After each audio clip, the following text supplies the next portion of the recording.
Good morning, everybody. Welcome into the Farzy Show, presented by Steven Singer of Steven Singer Jewelers. My name is Mark Farzetta. Eagles, Saints take it on one another this Sunday, 1 o'clock at the Link. And at the Link yesterday, Jalen Hurts was slinging it, folks. We got that coverage for you. Dave Zangaro of NBC Sports Philadelphia did a phenomenal job of go ahead and tweeting out video that we will play for you on the show today, so you can see just how healthy the arm is, and the most convincing portion of yesterday's practice that all but guarantees Jalen Hurts will be the starting quarterback. We got smoking guns. That's what we got. A smoking gun as to whether or not Jalen Hurts is going to play on Sunday against the Saints and help the Eagles lock up home field advantage, the number one seed in the NFC playoffs this coming postseason. We got the smoking gun. We got him throwing footballs. We got a little bit of a gambling note to make as well when it comes to the Birds taking on the Saints and what it all means. We'll boil it all down to its simplest form on the program today. We also have the Sixers having Tyrese Maxey return to form tonight in New Orleans when they take on the Pelicans. Saints come north to play the Eagles.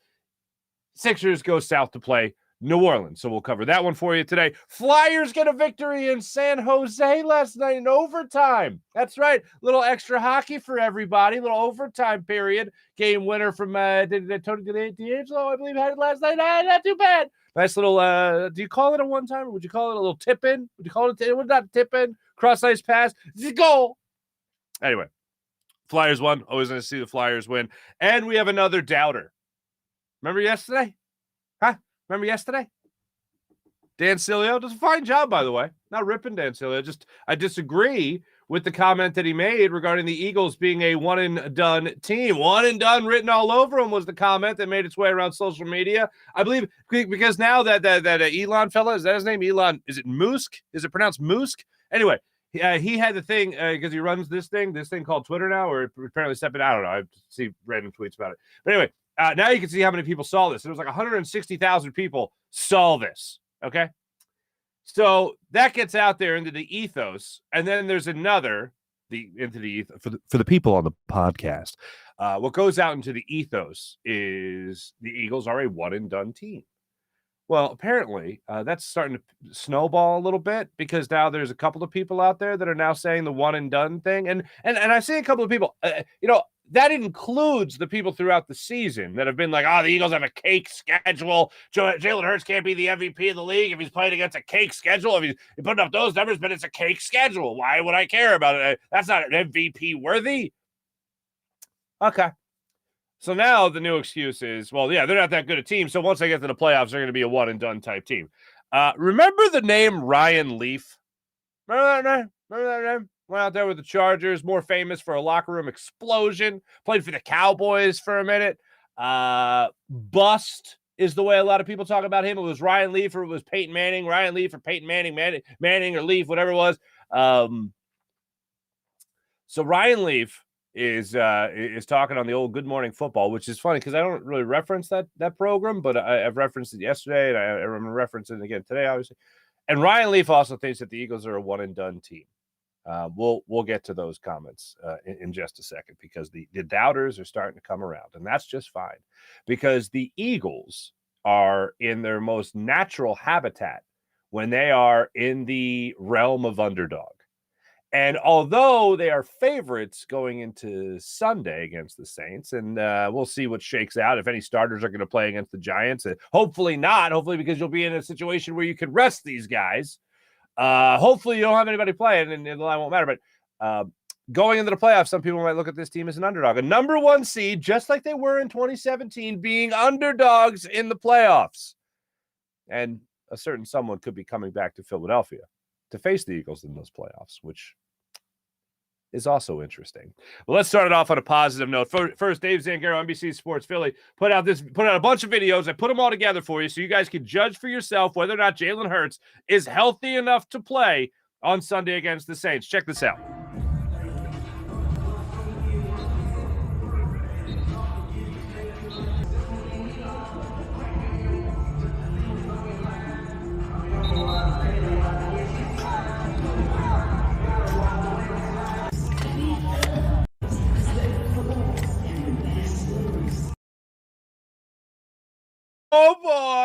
Oh, boy.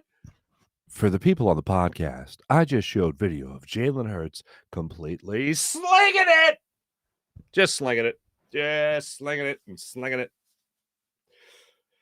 I think he's playing. I said yesterday I thought he was playing. He's playing. So there's the first smoking gun. He's at practice. He didn't address the media. He addressed the media last week ahead of not playing. Didn't address the media this week. Maybe he's playing. But here's the smoking gun. You ready for this? Ready for this? Just brace yourself. Boom. For the people on the podcast. This is very visual today. I apologize. For the people on the podcast.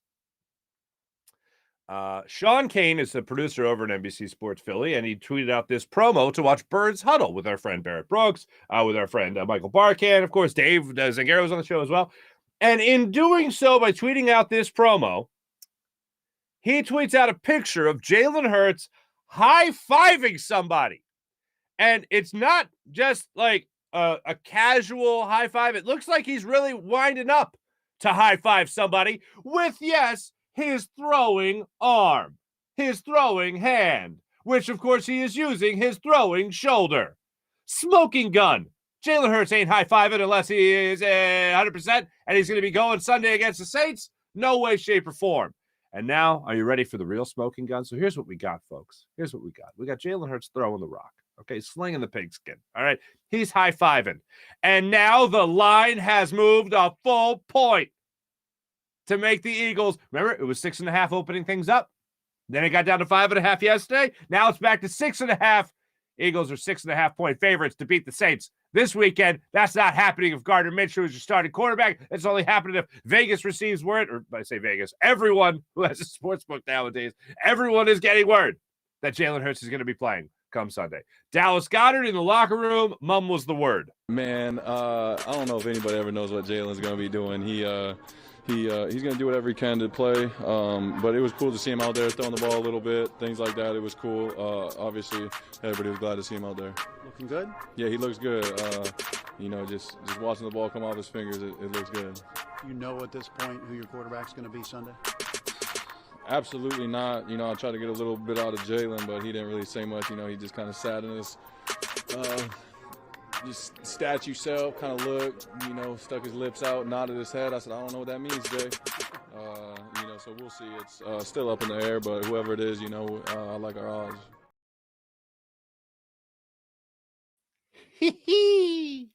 Now Jalen's stone-faced about it, not giving any information as to whether or not he's playing. I'll tell you again, I think he's playing. The only thing that I was curious about was whether or not I would actually see him on the practice field. He was officially listed as limited when he was originally held out of practice the previous day, which I do find funny that they even log that, considering it's just a walkthrough. But they do, in fact, log it. And, he didn't practice 2 days ago. Yesterday, he was out there in a limited role practicing with the team. So that's where we are at right now. As far as anybody else, just glancing back over at the thing, I want to make sure I didn't miss this. Still no Chauncey Gardner-Johnson, unfortunately. No CD Deuce at practice yesterday, unfortunately. So we'll see what happens in this case. I would think if he was going to play, if he was going to be activated for this game, that he would be up at least yesterday, and not the case, unfortunately. So Mum was the word in the Eagles locker room. Jordan Mailata wouldn't talk about it. Jordan Mailata only said you got to watch Sunday to figure out what's going to happen. Brandon Graham yesterday, I was reading this. I think it was Josh Tolentino actually put this out from Philly Inquirer, saying that Brandon Graham gave an impassioned speech yesterday in the Eagles locker room. When I say speech, I mean, it was a media session. It wasn't like he asked for the doors to close and then he just gave a speech to the team. He told the media members how much he thinks Jalen Hurts deserves to be the MVP of the NFL, and he doesn't think anyone else is more deserving than him this year in the NFL. Like I said, the Eagles losing to the Cowboys, if the Eagles win this weekend against the Saints, which they will, that I think solidifies the idea of him being the MVP. He's the best player on the number one seed, had an incredible season, and when they didn't have him, they lost. Sounds like an MVP to me. So again, I tell you all that to tell you this: Jalen Hurts, my gut, and with all the evidence just presented, will play Sunday against the Saints, and the Eagles will take that game. Let's get into a couple of things we're talking about with the Saints. Then we're going to get to our boy Ryan Leaf. All right? I don't know. We're going to do Ryan Leaf. That's where we're going to go after this. I did not think when I closed the show yesterday, Ryan Leaf was going to be of any relevance to today's program. But as I always say, when I was working with a whole team of people, I did always say at the end when we talk about the next show, let's see what the day gives us. And I didn't expect the day to give us Ryan Leaf, but it did. Eagles, Saints, kick it off, 1 o'clock in South Philadelphia. Eagles don't have to play a road game until possibly the Super Bowl. So the Eagles are back home after the 3-game road trip to take it on a Saints team. Has actually won 3 of their last 5 games, which is pretty good when you talk about a bad Saints football team. Some notable names to watch out for in this one. Look, I don't have an issue, especially if Jalen Hurts is your quarterback, with guys that can get after the quarterback because he's so elusive. Hopefully he plays smarter than he's ever played, which has been pretty damn smart. High football IQ for Jalen Hurts throughout the season. Unfortunately, fell into a bad scene there in Chicago when he got hurt. But Demario Davis, 6.5 sacks. The 33-year-old Demario Davis, by the way, has 6.5 sacks this season. He actually leads that Saints defense. Tyrann Mathieu, of course, the Honey Badger, is still lurking in the secondary over there. Just 2 picks this season. Has not been the player that we have known him in the past, of course, but he is in that secondary, just a name you guys will recognize. And then Cameron Jordan and Jaden Caden, I believe his name is, or excuse me, Caden Ellis. Both have 5.5 sacks on the season. A couple other guys to watch out for on that Saints D. The Saints defense, the most interesting thing about their defense is that they're one of the best red zone teams in the NFL. Coming into this week, they only allow teams to score in the red zone half the time. That sounds like a not a good stat, but that's the 5th best percentage in the NFL. 48.8% of the time is the only time they allow teams to score in the red zone. The reason this is so interesting is because the Eagles are the best team in the NFL at scoring in the red zone. The Eagles this year score at a 72.2 success rate in the red zone. So 72.2 versus 48.8 in the red zone is going to be an interesting battle. And you would certainly, I think, need to have Jalen Hurts in the red zone. In that, there are certain instances like that. I mentioned this the other day. Gardner Minshew scrambling to his right in the first possession of the game for the Eagles after that big play by A.J. Brown against the Cowboys. I think the Eagles start out that game 14-0 after the Josh Sweat interception return for a touchdown as opposed to 10-0, which is a pretty important swing considering how that game actually fell apart at the end. So when you think about that, Jalen Hurts in the red zone, pretty dynamic. Gardner Minshew in the red zone, and that is so much. So if you're going up against one of the best red zone defenses in the NFL, I think Jalen Hurts would help you out greatly in that regard. Now, the other thing that goes into this is that you feel like you could still beat the Saints with Gardner Minshew as your starting quarterback. And I want to go and tell you this. You can. I still think the Eagles would win this game if Gardner Minshew is your starting quarterback. However, I would like to know going into this game, I would like to get as close to a sure thing as possible that the Eagles are going to win this game. And you know what bumps you a lot closer to sure? I'm sure the Eagles will win. I'd like to be 100% sure that the Eagles win. I'm going to say that Jalen Hurts is going to be your starting quarterback. That gets me a lot closer to 100% sure that the Eagles are going to win this game. So Jalen Hurts will be a starting quarterback in this game. And I do believe Jalen Hurts, above all else, will be healthy enough to do so. And if he's healthy enough to do so, I'd rather play him this week, win this game, wrap it up, rest him next week, and rest him the following week. But here is what goes in a feather in the cap of the argument that Gardner Minshew should play and you'd win anyway, and it's not that big a deal. The Saints are terrible against defending wide receivers. I mean, the Cowboys weren't even good at defending wide receivers. Their success rate, their passer rating in terms of when wide receivers were targeted was like 96. That's terrible, okay? You know what's god-awful? The passer rating allowed to wide receivers by the New Orleans Saints, which is just horrendous. 98 passer rating. Passer rating of 98 when they're targeting guys like A.J. Brown, Devontae Smith. That's not very good. That's a porous pass defense. So when I talk about guys like Tyrann Mathieu, although he's not the guy in single coverage one-on-one, he's more playing that safety position, of course, still doesn't say a lot of good things about their secondary. And they felt they could get away without having CD Deuce. you guys. New Orleans, where, just open beverages, open containers all over the place. It's like, CD Deuce would be a good idea. Terrible idea. The number one thing, though, when looking at the Saints, it's Alvin Kamara. Yeah. I know Taysom Hill doesn't scare a lot of people, and it's Andy Dalton's their starting quarterback, and their rushing offense can be pretty good. They can be dominant in a game. The Eagles have done a good job this year of taking away number one threats. And when you think about Chris Olave, for instance, and what he could bring to the table as a wide receiver and his connection with Andy Dalton, him being his number one target, yeah, that can be a threat. But with this secondary, even with Josiah Scott as your nickel corner in this game, I still think the Eagles will have a lot of success. I think their defensive line is going to eat in this game. I think Brandon Graham's going to get himself some sacks in this game, could get to the double-digit mark for the first time in his long career, please. I think Josh Sweat's going to be out there. I think he's going to eat in this game. But when it comes to the rush defense, that's what the Eagles have to make sure they're on top of their game with. They have done a good job of taking away the biggest factor for other teams. They did a great job against Tony Pollard and Ezekiel Elliott last week in terms of containing them in the run game. Now they got to do the same thing against Alvin Kamara in this game. By the way, I go back and forth. Kamara.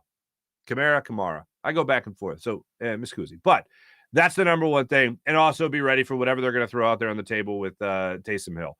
Those are the things that they're going to have to concentrate on. Andy Dalton doesn't scare me. Nobody else in this offense scares me.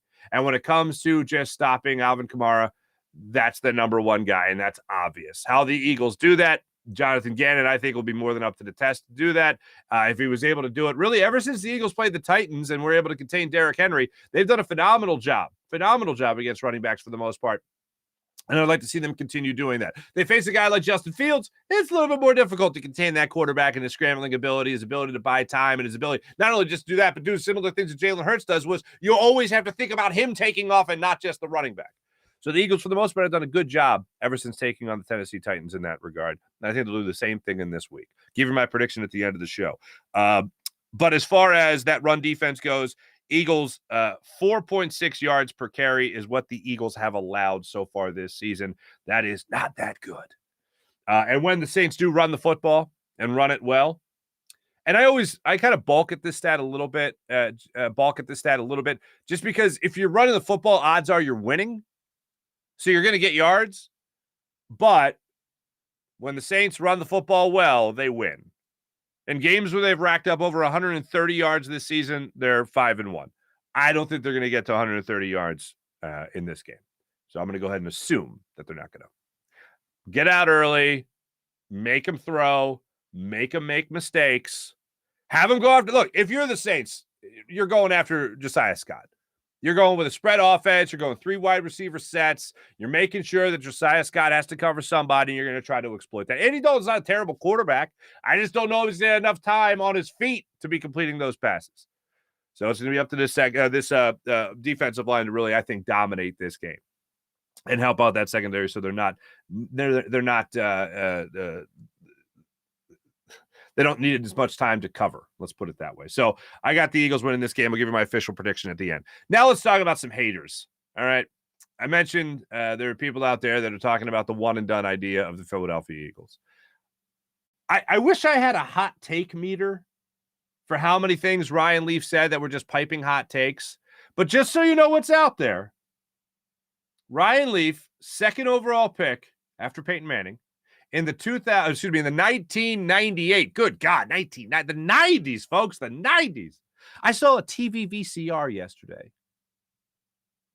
I forgot that existed. I had one. It was like the greatest. Oh man, that thing was awesome. TV VCR. Oh man. Well, I don't have to plug 2 things in. Anyway, so let's take it back to the 90s. Ryan Leaf stating his opinion on the 2022 Philadelphia Eagles and which team he compares them to. And yes, it is another one and done team from recent history. Ladies and gentlemen, I know when you woke up this morning, you weren't thinking about Ryan Leaf, but without further ado, Ryan Leaf. I have a little bit of a feeling that this is very similar to the 2021 Titans team. Really? In that they are going to be the best team in the conference. Mm-hmm. They're going to get that week off. the rust from Jalen Hurts if he doesn't go the last few weeks, because I wouldn't play him when you got a backup like Gardner Minshew. Or if you want to go in the opposite direction, you have to play him and make sure he doesn't have that rust. And then that, some snot-nosed kid comes in like Joe Burrow a year ago in Nashville and takes down the #1 team, and there's no time to even celebrate a 15-2 season, right? I mean, that just disappeared for Tennessee a year ago, and I'm just getting those vibes a little bit. I hope I'm wrong. I just feel like it reminds me of what that looked like, and I could see a Washington Commanders come into the link. Carson Wentz.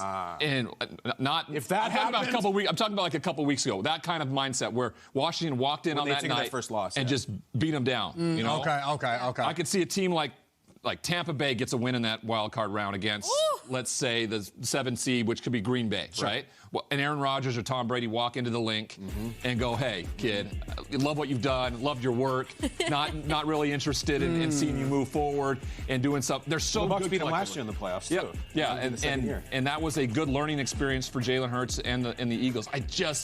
There's just something to it. Like, they've been so good all year. Almost tired of hearing about a little nausea from the over exemplifying of this team. Yeah. And then, maybe getting beat last week in the way they did, maybe that straightens them out a little bit and we have a different process, but that's just kind of the vibe I'm getting from the team.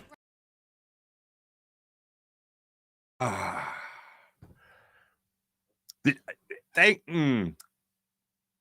give him a lot of credit for this. Let me start off with this.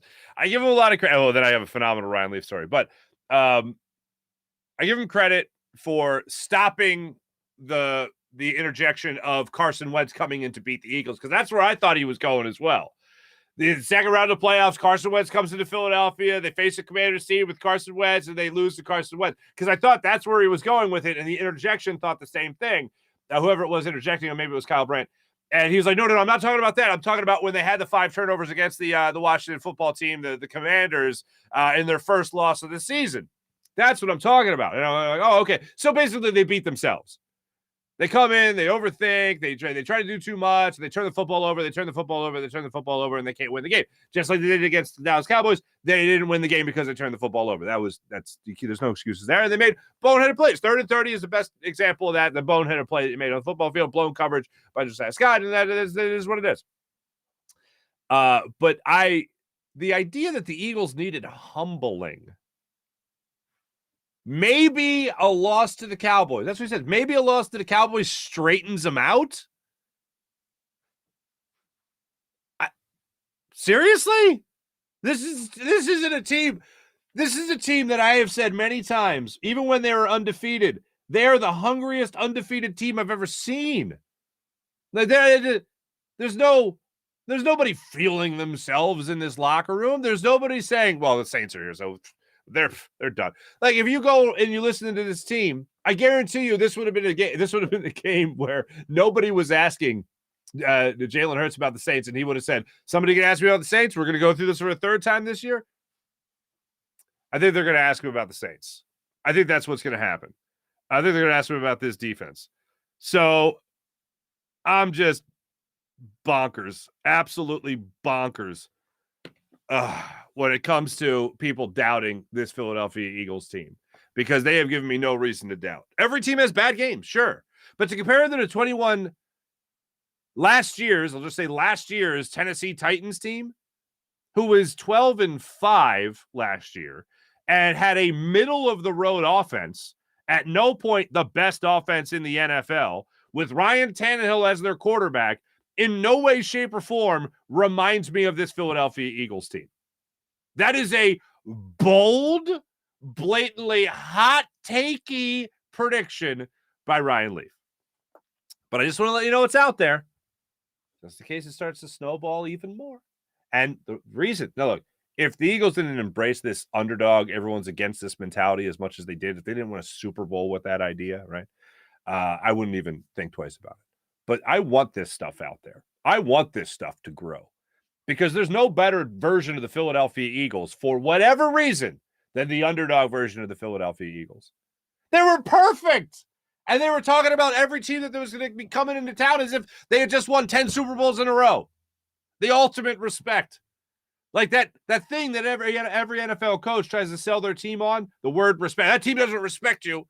It's like then you look at the comments and you're like, oh no, they respect the hell. The most controversial thing said about the Eagles was by Micah Parsons this year when he complimented the entire team. And people took it more as a slight to Jalen Hurts. Jalen Hurts remains the on switch to this great, well-oiled machine that the Philadelphia Eagles have been this season. But the biggest slight to the Eagles has been that they're great. That's been the slight.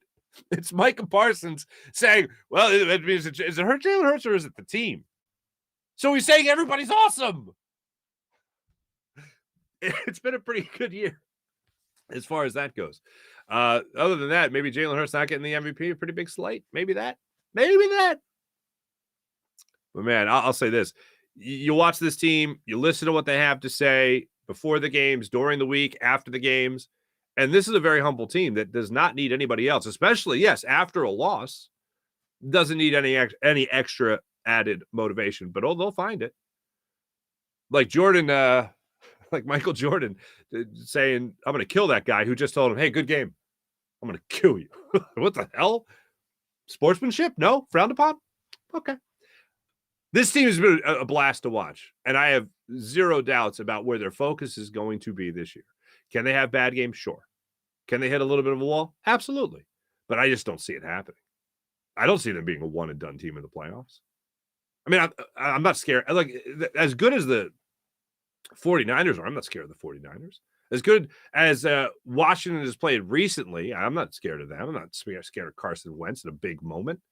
The Dallas Cowboys, the Minnesota Vikings are teams that have had great years, and neither one of them scare me.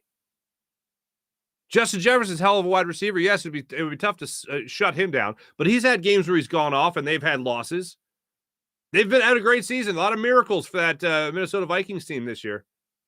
They had one in Buffalo. They, of course, had the one, woo, baby, coming back to beat the Lions. Was it the Lions? I don't even remember who they came back and beat now. But greatest comeback in NFL history. Absolutely insane. Absolutely insane. So I don't see the Eagles being a team that is going to play down to any opponent from this point on. They might have bad games and they might make mistakes, sure. But when you talk about a lack of focus, I don't see where Ryan Leaf is getting any of that from. And I see zero comparison to the Tennessee Titans. And the Tennessee Titans were 8-4 at one point in the season. And the Eagles just aren't even sniffing that. I know I always say it's not a hot take if you believe it. This is a hot take. This is a piping hot take that is just no basis in reality. Let me tell you this quick story about Ryan Leaf. I think it was Bill Polian who wrote a book, the former GM of the Hall of Fame general manager of the Colts. And he wrote a book about his career, obviously. And he got to the decision between Peyton Manning and Ryan Leaf. And the story goes that he asked both Ryan Leaf and Peyton Manning the same question. If we take you number one overall, what are you going to do? What's the first thing you're going to do? And Peyton Manning said, if you take me number one overall, I'm going to get my playbook. I'm going to study the hell out of it. And I'm going to come in here acting like a guy who's been playing for 10 years and lead this team to a Super Bowl. That's what I'm going to do. And then I believe the story goes on the way out. Peyton Manning says, hey, I really like it here. I think you guys are great. And if you don't take me number one, I'm going to kick the hell out of you for the next 20 years. Something like that. That's pretty bold.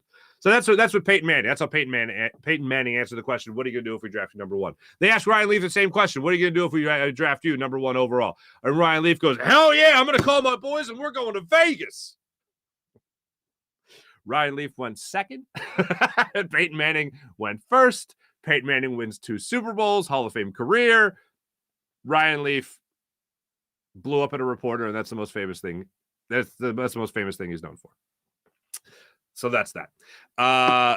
Let's shift gears for a second here. So that's the Eagles coverage there for the day. Now let me get this in here for you.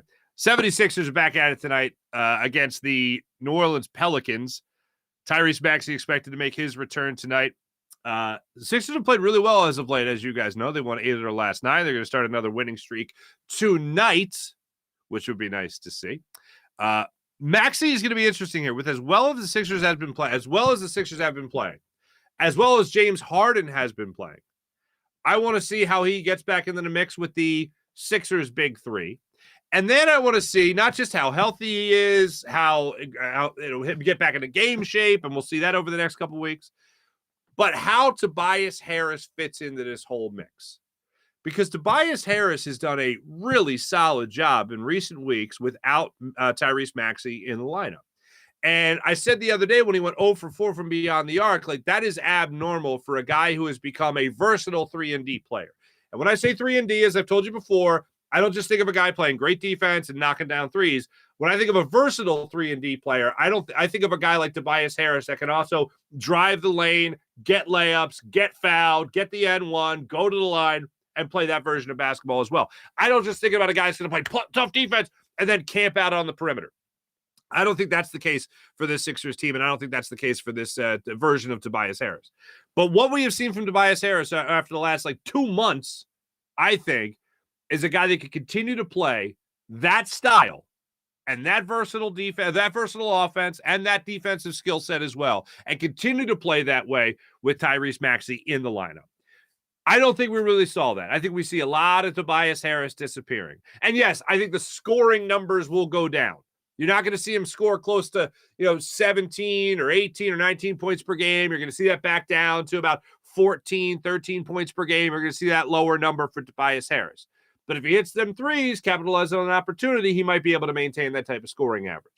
But when you see Tyrese Maxey back in here, I think a guy you can kick it out to is Tobias Harris. I think a guy you can kick it out to that can also then drive to get into the lane and get 2 points, get the and-one situation going again for the Sixers. I think that is Tobias Harris with the way he can play. This is sustainable. I know he's not going to be the max contract guy we've all been screaming for. If you just get Tobias Harris, play that max deal. No, it's not going to happen. Too many players need the ball. An MVP candidate that's getting no consideration right now in Joel Embiid, leading scorer in the NBA, getting no MVP consideration right now. A guy like that is going to demand the ball. James Harden is going to demand the ball. Tyrese Maxey is going to demand the ball. You're going to need those guys to have the ball because they're good players. They're great players.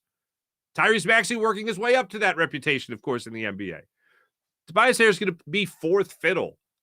That's the way it's going to work. But this version of him, not trying to do too much, relying on his teammates, doing what he's most comfortable doing, is sustainable with Tyrese Maxey back in the lineup. And what I think that's going to do is also help Doc Rivers with the decision that, yes, PJ Tucker, as great as a career as he's had, is dealing with an injury. Maybe you slow him down for a little bit. Maybe you put Thibault back in your starting lineup as a defensive stalwart. Maybe Montrezl Harrell is playing more minutes for you. Maybe he's starting. Maybe you're staggering those minutes a little bit more as the season goes on. But PJ Tucker has not been giving you a lot this year. He's been giving you next to nothing, especially over the last couple of weeks of the season. Maybe it's time for a break. And if you do that, with the way Tobias Harris has been able to play defense this year, because he has carried it over well from how he played against the Raptors last year in the playoffs, how he played against the Heat last year in the playoffs. He's carried it over well. I think that's helped him with his identity as the season has gone on. You can have him step up and play even more of that role. Because he's not afraid to play physical now. I don't think he ever shied away from it, but I also have never seen him this aggressive. So if you see that continue, I won't be surprised. Because I think this version is sustainable with Tyrese Maxey coming back. And as you see PJ Tucker struggle, and if he stays in the starting lineup, I think you're going to see a guy like Tobias Harris continue to raise his level of play as the season goes on. So Sixers got it at 8:30 tonight, I believe, in New Orleans, is what I've been saying all the live long week. So we'll see how all that plays out for the Sixers. Flyers did get a win last night, so that's exciting. Congrats to the Flyers on their victory. Hopefully they show off again. It's their 12th of the season. It was a 4-3 victory over the San Jose Sharks. They continue their road trip against the Kings tomorrow. And yeah, it was Tony DeAngelo that had the game winner in overtime. Erson. I like Erson. He was in net last night for the Flyers. And didn't do too bad. Actually did okay. Had a couple of really nice kick saves in that third period, especially late. And on a power play at the end of the second period, there was a bevy of shots on net that he was just making saves left and right on. So that was fun to watch last night. Flyers 4-3 overtime victory. And it was just his second start in net for the Flyers this year. Second start of his NHL career, as a matter of fact. Made 28 saves. Or sorry, 25 saves on 28 shots. Did the youngster last night. Samuel Ersson, I know. Flyers back at it against the Kings tomorrow. Let me tell you about Steven Singer. Steven Singer Jewelers, the other corner of 8th and Walnut, right there on Jewelers Row. Steven Singer Jewelers, one place, one price, the perfect price each and every day. Online at IHateStevenSinger.com. That's IHateStevenSinger.com. You know what, ladies and gentlemen? You know what Steven Singer offers? The perfect price. While other jewelers like to mark things way up, Steven marks it down a couple of bucks just to let you know. Just to let you know. That's when other jewelers mark things way up, they'll mark it down a couple of bucks just to make you feel like you want something. But at Steven Singer Jewelers, you get the perfect price from jump. No need to negotiate. No need to haggle. But at Steven Singer Jewelers, you get treated with that perfect price every single day. One place, one price. The perfect price online at IHateStevenSinger.com. That's IHateStevenSinger.com. Let me tell you about the great people of Freestone Farm CBD. FreestoneFarmCBD.com. Ladies and gentlemen, if you like CBD, if you want to try CBD, Freestone Farm CBD is the way to go. You'll enjoy the tropical tasting Bayox that clocks in at a chart topping 24.1%, and Super CBD, which is half Hindu, Kush, and 21%. Generics of these guys are off the charts. So enjoy Freestone Farm CBD, FreestoneFarmCBD.com. How about Manscaped? Get 20% off and free shipping when you use promo code Farzy. That's promo code Farzy at Manscaped.com for 20% off and free shipping. Manscaped is the leader in below-the-waist grooming, and now you can trust them with the whole shebang with their new Platinum Package 4.0, which includes the Lawnmower 4.0 trimmer, Weed Whacker ear and nose hair trimmer, and they come with skin-safe technology that helps you reduce the risk of nicks so you can manscape with confidence and comfort. So try all Manscaped has to offer at manscaped.com. How about PHL Sports Nation, Philadelphia Sports Nation, enhancing your Philadelphia sports fan experience across all social media and blogs. That's phlsportsnation.com. Let's jump into the chat check and see how you guys are doing. Sean, good morning. Kevin, good morning. Happy Friday. It is Friday, isn't it? Holy Lord. Yeah, it is Friday. Good times. Blue City Empire Sports. Farzy Show, do you believe the New York Football Giants will make the playoffs in 2022? Well, that is this. Well, no. 2023. Anyway. All right. Giants. Let me answer that question for you real quick, because I'm blanking on who the Giants play this week. It's a habit of mine to just blank. I know they got the Eagles next week to wrap up the season. The Colts. Giants are home. Giants are winning. That's what I got for you there. Hey, Nicky Six out there in the Meadowlands again. You never know, but I think I know. The Giants are gonna. I like the Giants this weekend against the Colts. Giants going into that game are 5.5 point favorites, so I like them to win that. And I think they do end up making the. I think you're gonna have 4 playoff teams. Talking about the Commanders, the Giants, the Eagles, the Cowboys. NFC East, all of a sudden, out of nowhere. Big deal. April, the audacity of Ryan Leaf to talk ish. I agree. Sean Gillespie, Ryan Leaf, laughing, crying emojis. Blue City Empire Sports. I still believe the Philadelphia 76ers will finally make it to the NBA Final Championship and win it. There you go, Blue City. Random Anton. I have a feeling Hurts isn't playing. Ooh, I don't like that. I don't like that. Ugh.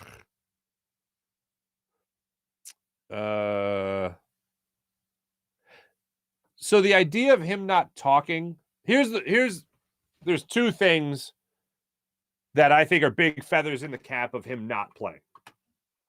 Key cogs in the wheel of the argument he's not playing. One is you can win with Minshew. That's the biggest one. 2, and obviously Jalen Hurts is hurt. 2,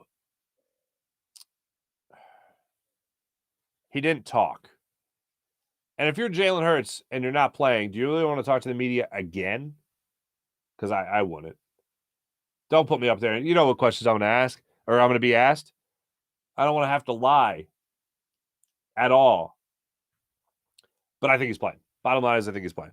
Plus, as I said 2 weeks ago when we got the news from the Bears game that he wasn't going to be playing, my feeling was, wow, if all this goes the way it could, which is he's out and then only comes back for the playoffs, you're talking about a month between games.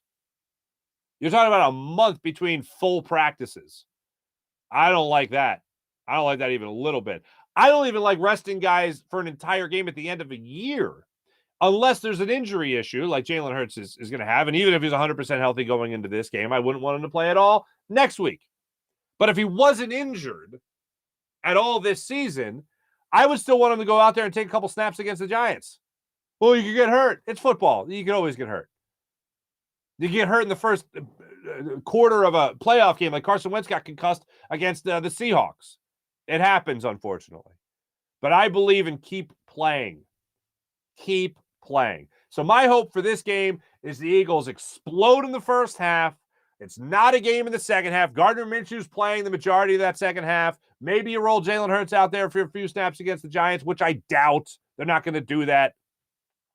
And then they get the first round bye in the playoffs. They lock up the number 1 seed, obviously, and then they face who they face in the first round. Wait, Blue City Empire Sports. Breaking news: Adoree Jackson and Xavier McKinney are back and will be playing against Indianapolis. Wow, Adoree Jackson's been out for what, 5 weeks, 6 weeks? He's your number 1 corner. Kev Fitz, what's up, Kev? Saturday's game proved Hurts is good, but not as good as everyone thinks. Minshew hasn't played in a year and played well in the system. My buddy Eitan, who I do the Fox 29 hits with in the Foot Bald segment, I think summed it up rather well. Yeah, they can still make the playoffs with Gardner Minshew, but they're not going to win a Super Bowl with Gardner Minshew. They could win a Super Bowl with Jalen Hurts. Minshew did play well. And yes, great players are around him. He's surrounded by a great offensive line. Not as great this year without Lane Johnson. Or excuse me, in the next rest of the... Not as great this week without Lane Johnson, I should say. I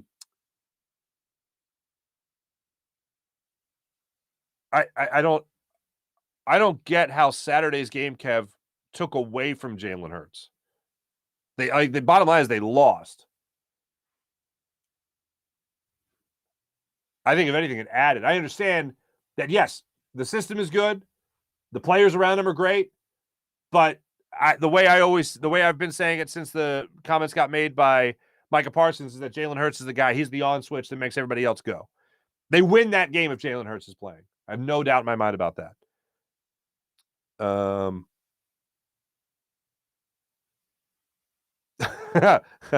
Blue City, I forgot Ryan Leaf was in the NFL. More worried about Maddox or Lane? I'm more worried about Lane, to be honest with you, because, I mean, Maddox I'm not worried about because I know he's not going to be playing. Lane, I'm worried about when he does come back, how good he's going to be. Plus, I'm also more worried about a guy I know is going to be involved in every single play, and that's Lane Johnson. So Maddox, I have no expectations for because I'm not expecting him to play. I think he's done for the year. He's out indefinitely. Lane isn't going to have surgery, intentionally delaying the surgery so that he can play in the playoffs. Then when he plays in the playoffs, what version of Lane Johnson are you going to get?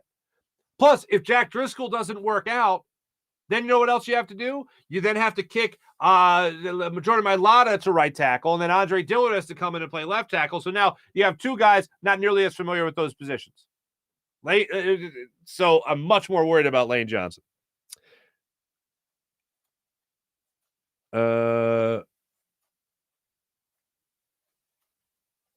Kev, it probably would have been 21-3 Dallas if Dak didn't throw that pick 6. The final score of the game? All right. The interceptions, he didn't even play. Dak does suck. How about that, though? He keeps throwing interceptions. They keep winning with their win over the Titans last night. If they just would have lost, Eagles would have locked up the division at least.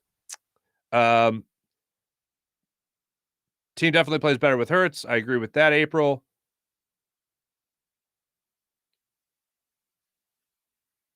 Random Anton, if you watch the games, you can see the obvious difference when Hurts is in the game. I can see it. Kev Fitz, Kamara is a bum this year. Don't even worry about him. I think somebody has him on his fantasy team.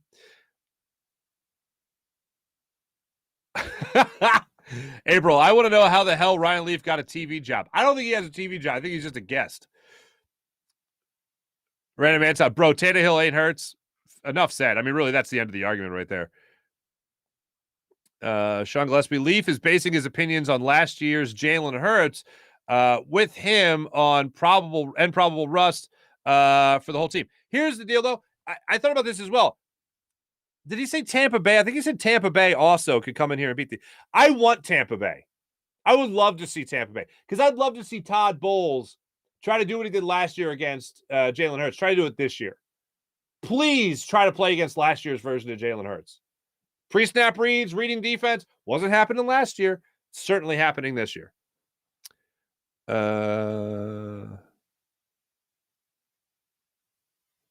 See what else is going on with you guys. Random Anton. That is random. I can't even. Would you take Ryan Leaf or Jamarcus Russell given the choice? I'd take Ryan Leaf over Jamarcus Russell. T-Bro, new news. Ryan Leaf takes his one and done hot take on the Birds so he can get his name mentioned in Kelsey's Super Bowl speech.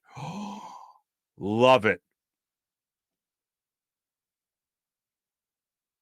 I want all the NFC East teams to make the playoffs from the worst to first, all in the playoffs. Historic. That would be historic. Thanks to everybody in the chat. You guys are great as per usual. Thank you so much. Let's get to our morning rush brought to you by Sky Motorcars, skymotorcars.com. I got to play this for you. I don't think I edited it.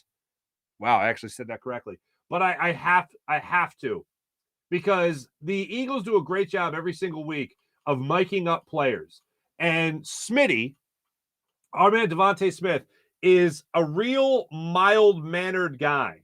And we never see him excited, pumped up, whatever. Whenever we see it, we get 5 to 10 second answers, really succinct, really just short answers, and less is more when it comes to Smitty. I do not have that gift, unfortunately. I like adjectives and to derail myself with Family Guy brain. Squirrel. Devontae Smith was addressing the media last week, and when I was listening to him talk, it's all very quiet, reserved, and then you'll hear from teammates that he's funny, that like him and Darius Slay go at it pretty well. This was Devontae Smith on the sidelines when Josh Sweat had the pick six return for a touchdown, of course, against the Cowboys on Christmas Eve. This is Smitty reacting to it. Oh! What's going on? Wait! Hey! Hey! Hey! Hey!